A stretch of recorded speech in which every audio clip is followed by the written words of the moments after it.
আজকে আপনাদের সাথে খুবই মজার একটা রেসিপি শেয়ার করব।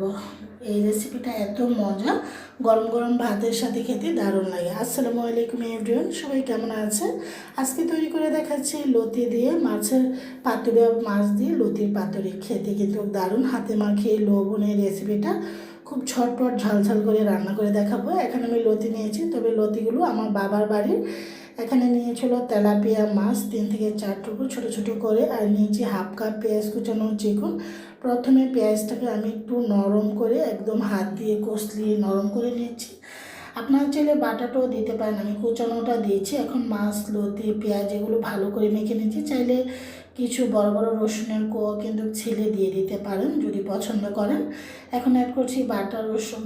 এখানে দিয়ে দিচ্ছি প্রায় 2.5 টেবিল চামচ রসুন, যেহেতু লতি যদি গলায় ধরে। 1 চামচ আদা দিয়েছি, 2 চামচ লাল মরিচ গুঁড়া, 1.5 চামচ হলুদের গুঁড়া, স্বাদ অনুযায়ী লবণ। দিয়ে দিচ্ছি সয়াবিন তেল, আপনারা যারা সরষের তেল খাবেন সরষের তেলটা দেবেন। এখন হাত দিয়ে ভালো করে মেখে নিচ্ছি। আর এই রান্নাটা এত মজা, এই লতি দিয়ে এভাবে মাছ দিয়ে আপনারা পাতুরি করে একসাথে মিক্স করে খেতে পারেন। আপনারা তো লতির পাতুরি হয়তো মাছ ছাড়াও খেয়েছেন বা মাছের পাতুরি আলাদা করে খেয়েছেন। লতি দিয়ে একবার হলো খেয়ে দেখবেন। এখন লতির সৃজন, বাজারে অনেক লতি পাওয়া যায়।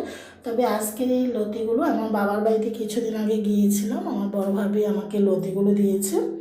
তো লতিগুলো ভালো করে মেখে নিয়ে এখানে একটু পানি দিচ্ছি, যেহেতু আমি কোনো এখানে ভাপে রান্না করছি না, সরাসরি চুলার উপরে দিয়ে ফ্রাইং প্যানের মধ্যে রান্না করছি। একটু পানি দিয়ে নিচ্ছি। পানি না দিলে লতিটা সুন্দর কিন্তু সিদ্ধ হবে না।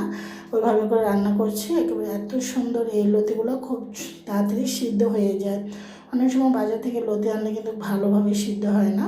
তো এখন যে আস্তে আস্তে দেখতে পাচ্ছেন টকবগে ফুটে উঠেছে। এখানে ধনিয়া, জিরার গুঁড়া আপনারা যারা পছন্দ করেন দিয়ে দেবেন, তবে আমি এগুলোতে দেবো না, এগুলো আসলে পাতুরিতে যায় না, সেই জন্য দিয়েছি। তবে রসুনটা একটু বেশি দিয়েছি, যেহেতু কচু জাতীয় জিনিস একটু গলায় ধরার সম্ভাবনা থাকে, সেই জন্য রসুনের পরিমাণটা সবসময় কচুর মধ্যে একটু বেশি দিয়ে থাকি, যদিও এগুলো গলায় ধরে না।